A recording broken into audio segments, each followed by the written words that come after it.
अस्सलाम वालेकुम dear students, viewers and listeners. उम्मीद है कि आप लोग खैरियत से होंगे। आज हम एक्सरसाइज 2.1 सॉल्व करेंगे। तो 2.1 का जो पहला क्वेश्चन है वो हमारे पास ये है, कह रहे separate rational and irrational numbers.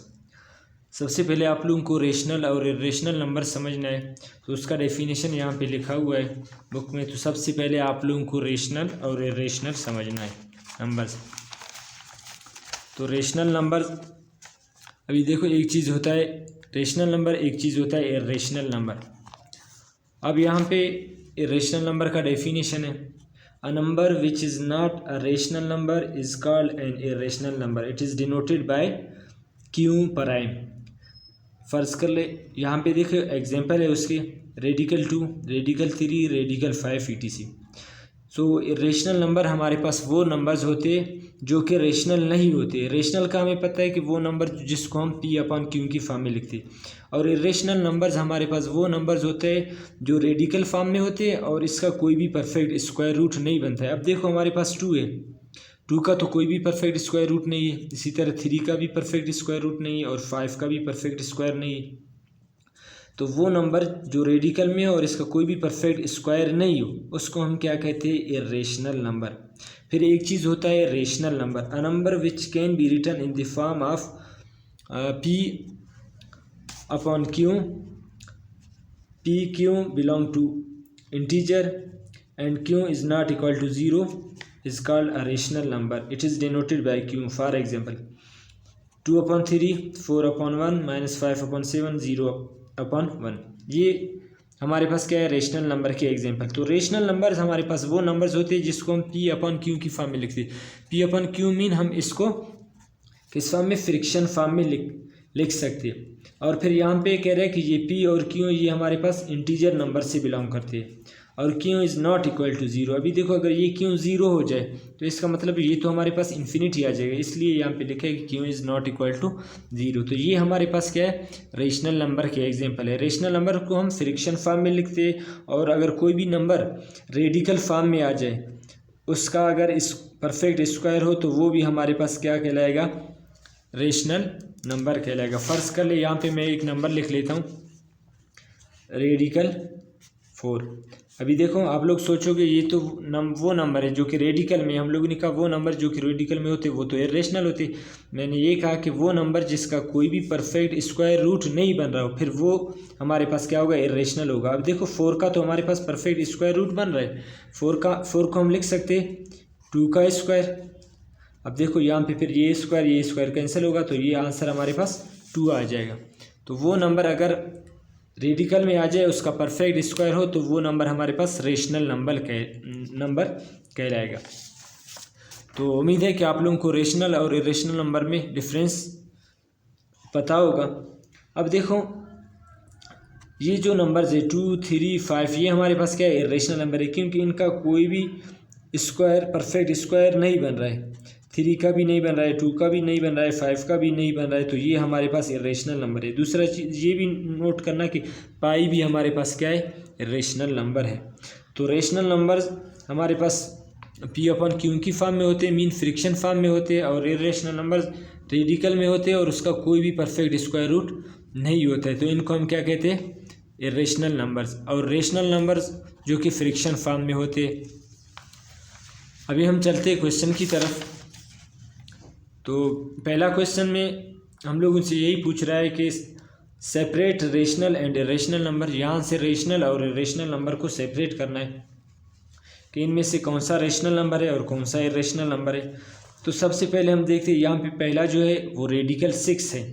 अब देखो, रेडिकल 6 का कोई भी परफेक्ट स्क्वायर रूट नहीं बन रहा है, तो ये हमारे पास क्या है? एक इरेशनल नंबर है। तो यहाँ पे हम लिखेंगे इरेशनल नंबर।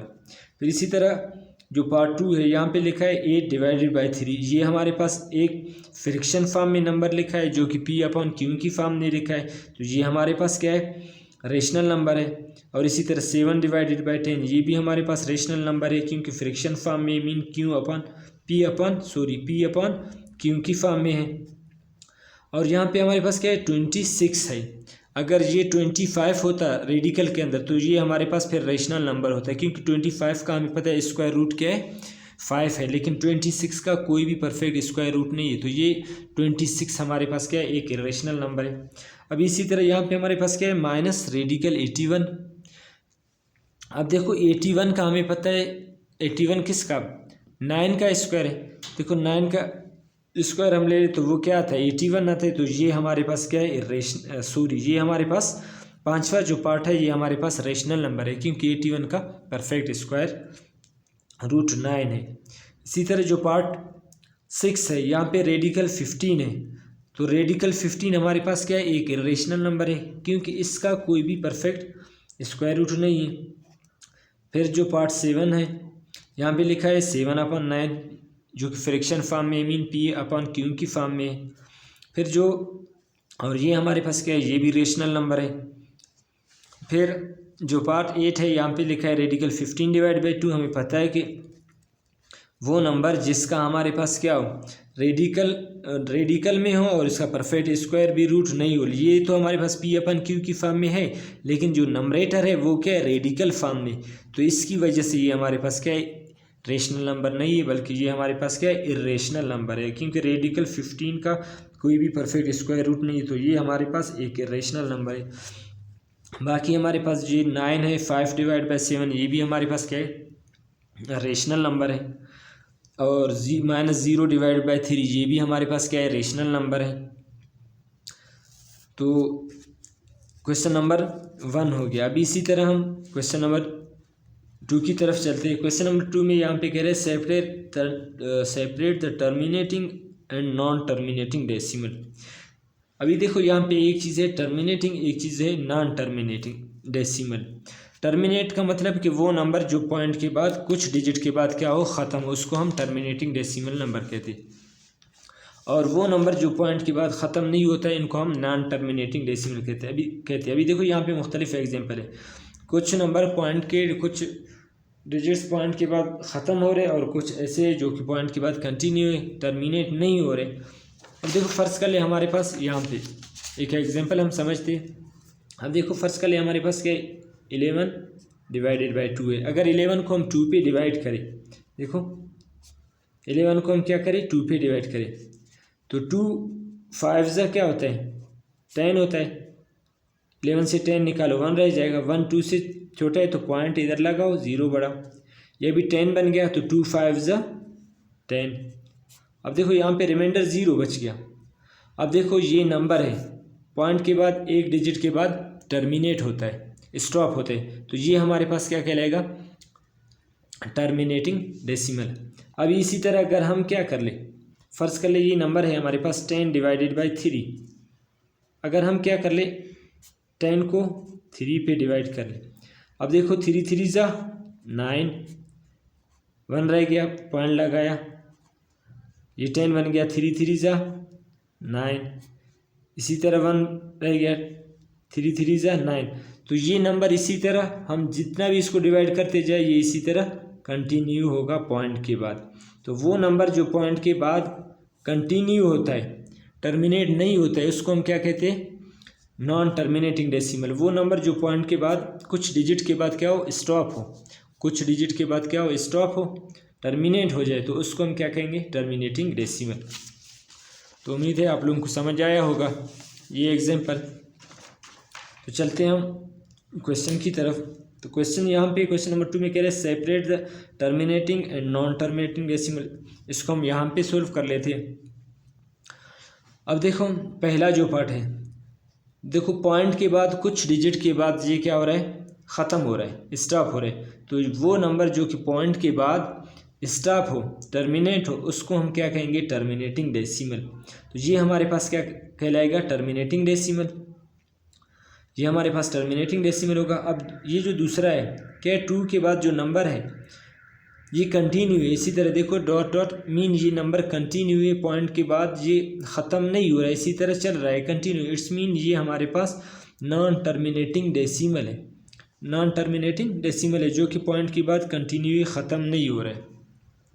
अब इसी तरह क्वेश्चन नंबर जो 3 है हमारे पास, ये भी इसको देखिए 3 पॉइंट के बाद जो भी नंबर है देखो ये हमारे पास टर्मिनेट नहीं हो रहा है पॉइंट के बाद, ये नंबर आगे जिसको हम जितना भी डिवाइड करते जाए ये ख़त्म नहीं होगा, इसी तरह कंटिन्यू होगा, तो ये हमारे पास नॉन टर्मिनेटिंग डेसिमल कहलाएगा। जो कि पॉइंट के बाद टर्मिनेट नहीं होता है उसको हम नॉन टर्मिनेटिंग डेसिमल बोलते हैं। तो ये 3 भी हमारे पास नॉन टर्मिनेटिंग डेसिमल है। इसी तरह ये हमारे पास 4 है, ये भी हमारे पास नॉन टर्मिनेटिंग डेसिमल है, क्योंकि ये पॉइंट के बाद इसी तरह कंटिन्यू है, ख़त्म नहीं हो रहा है। और जो 5 है ये भी हमारे पास नॉन टर्मिनेटिंग डेसिमल है, जो कि पॉइंट के बाद कंटिन्यू है, ख़त्म नहीं हो रहा है। तो पॉइंट के बाद वो नंबर जो कंटिन्यू होता है, ख़त्म नहीं होता है, तो उसको हम क्या कहते हैं, नॉन टर्मिनेटिंग डेसिमल। तो ये भी हमारे पास नॉन टर्मिनेटिंग डेसिमल है।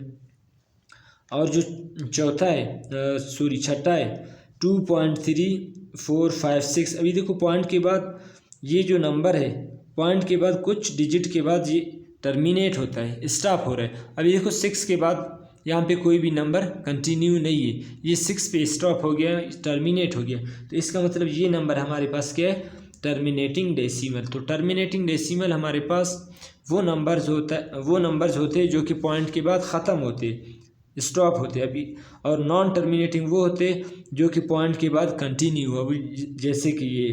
तो यहाँ पे पहला और छठा ये हमारे पास टर्मिनेटिंग डेसिमल है, बाकी जितने भी पार्ट है वो सारे के सारे नॉन टर्मिनेटिंग डेसिमल है। तो क्वेश्चन नंबर 3 इंशाल्लाह नेक्स्ट वीडियो में कर लेते।